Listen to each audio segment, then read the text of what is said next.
एक बार एक गांव में एक लड़की अपने घर के बाहर बैठकर एक चींटी से बात कर रही होती है। तभी वहां पर कुछ लोग आ जाते हैं और एक आदमी लड़की से पूछता है, अरे बेटी, ये अकेले में किससे बात कर रही हो? अकेली? अरे अंकल, मैं अकेली कहाँ हूँ, मैं तो अपनी माँ से बात कर रही हूँ। माँ? कहाँ है माँ? मुझे तो कोई नहीं दिखाई देता। तभी वो लड़की चींटी को उठाती है और उस आदमी के आगे कर देती है। यही है मेरी माँ अंकल। चींटी? ये चींटी कैसे तुम्हारी माँ हो सकती है बेटी? एक बार की बात है, एक गांव में सीमा नाम की एक औरत अपनी बेटी पूजा के साथ रहती थी। वो देखने में ज्यादा खूबसूरत नहीं थी और बहुत ही ज्यादा गरीब थी। इसी कारण वो गांव वालों से भी थोड़ा अलग थलग रहती थी। इसी कारण गांव वालों को उस पर शक हो जाता है कि वो जरूर टोना टोटका करती है। एक दिन जब वो गांव के हैंडपंप से पानी भरने आती है, उसकी बेटी पूजा भी उसके साथ होती है। तभी रीता नाम की औरत, जो कि गांव की और औरतों के साथ पानी भर रही होती है, उसे ताने देने लग जाती है। आ गई तांत्रिक, रोज टोने टोटके करती है, ना जाने कैसी औरत है। इस बात पर पूजा रीता को गुस्से में जवाब देती है, आंटी आंटी, आप मेरी माँ पर झूठे आरोप कैसे लगा रहे हो? मेरी माँ तो इतनी अच्छी है, भला वो ऐसे गंदे काम क्यों करेगी? आप झूठ मत बोलो। इस पर रीता को गुस्सा आ जाता है और वो पूजा को एक थप्पड़ मार देती है।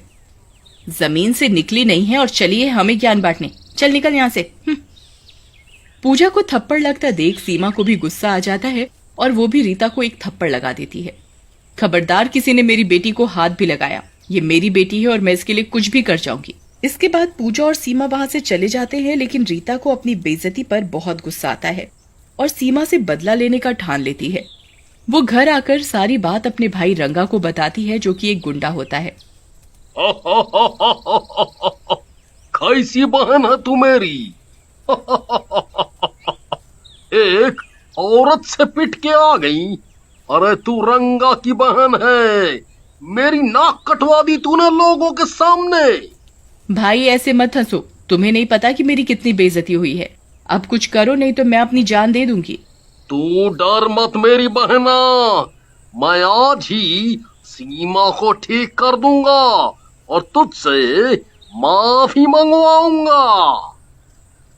उसके बाद रंगा वहां से चला जाता है और रात में जब सीमा अपनी बेटी के साथ घर पर सो रही होती है, वहां रंगा अपने एक साथी बिल्ला के साथ आ जाता है और सीमा को घर के बाहर बुलाता है। सीमा पूजा को छोड़कर घर के बाहर आ जाती है। क्यों सीमा, तेरे हाथ बहुत चलने लग गए हैं? मेरी बहन को थप्पड़ मारा तूने? देखो रंगा भैया, अब कोई मेरी बेटी को भला बुरा कहेगा तो मैं बर्दाश्त तो नहीं करूंगी, चाहे वो कोई भी हो। इसीलिए मैंने उसे थप्पड़ मारा, और अगर रीता आगे भी ऐसा कुछ करेगी तो मैं उसे दोबारा मारूंगी। इस बात पर रंगा को सीमा पर गुस्सा आ जाता है और वो सीमा को कंधे पर से उठाकर झाड़ियों के पीछे लेकर चला जाता है। बहुत झांसी की रानी बनती है। रुक, तुझे अभी बताता हूँ। जिस लड़की के लिए इतना बोल रही है, उससे मिलने के लिए तरसेगी तू अब।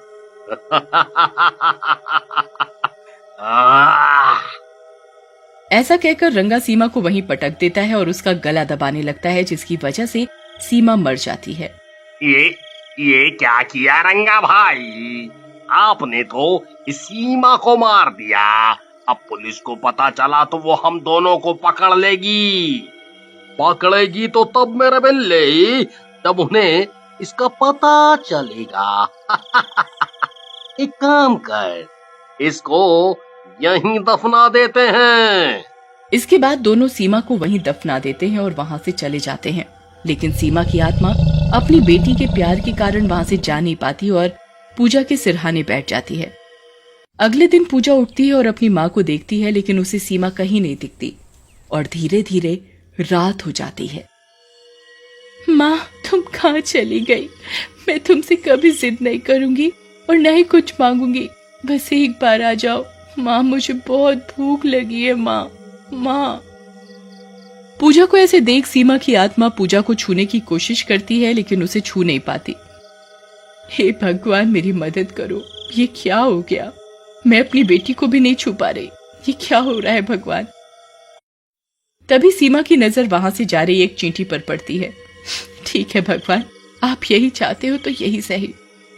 ऐसा कहकर सीमा की आत्मा उस चींटी में समा जाती है। देखते ही देखते चींटी एकदम से इंसानों की साइज की हो जाती है और वो पूजा के पास चली जाती है। पूजा इतनी बड़ी चींटी को देखकर डर जाती है।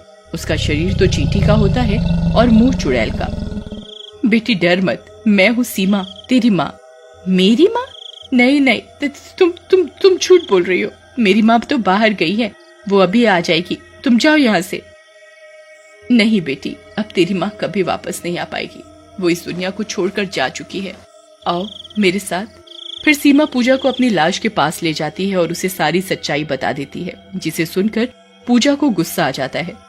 माँ, ये इन दुष्टों ने हमारे साथ अच्छा नहीं किया, तुम इनसे बदला जरूर लो ताकि ये लोग फिर कभी किसी के साथ ऐसा ना कर पाए। इसके बाद सीमा वहां से रंगा के घर चली जाती है। रंगा घर पर सो रहा होता है। सीमा छोटा शरीर करके उसके पैर पर चढ़ जाती है और जोर से काटती है। रंगा घबरा कर उठ जाता है। अरे मर गया रे। ये किसने इतनी जोर से काटा? ओ हो, लगता है शेर आ गया है जैसे। लेकिन जैसे ही वो अपने पैर पर चींटी को देखता है,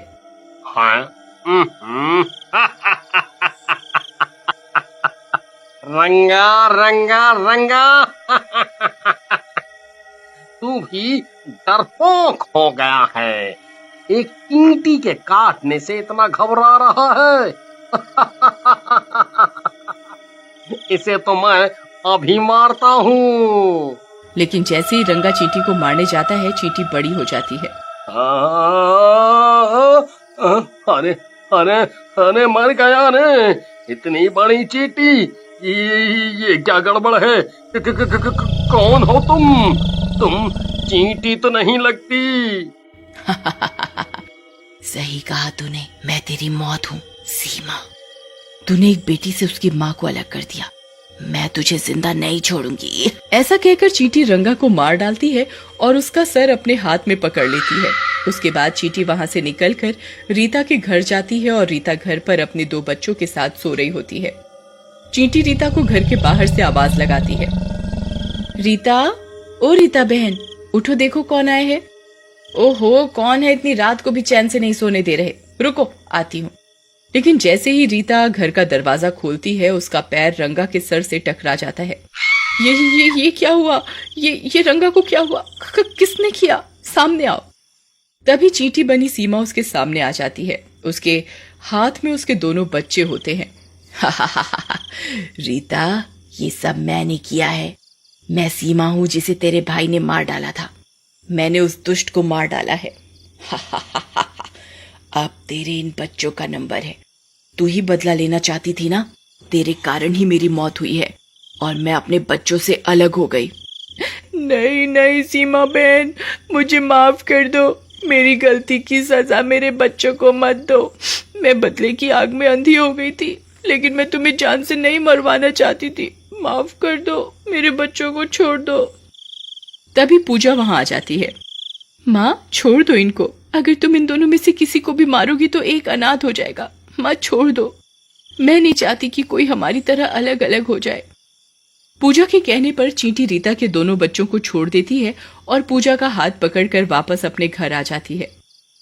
अंकल, ये है मेरी कहानी और इस तरह मेरी माँ मेरा ध्यान रख रही है।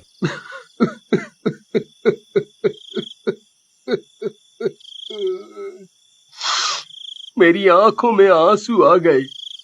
मैं एक पुलिस वाला हूँ और कई सालों से देश से बाहर था। तुम्हारी माँ की मौत के केस की तहकीकात कर रहा हूँ। काश तुम मेरी बेटी होती। तभी चींटी चुड़ैल के रूप में बड़ी हो जाती है। अरे रमेश, मेरे भाई तुम। पूजा, ये तो तुम्हारे मामा है। रमेश, मैं इस तरह अपनी बेटी का ध्यान नहीं रख सकती। मुझे एक न एक दिन तो ये दुनिया छोड़कर जाना ही पड़ेगा। क्या तुम मेरी बेटी को अपना सकते हो? मैं तो सचमुच धन्य हो गया। वैसे भी मेरी कोई औलाद नहीं है। मैं इसे बहुत ही प्यार से रखूंगा बहन। इसके बाद चींटी चुड़ैल पूजा को अपने भाई को सौंपकर गायब हो जाती है।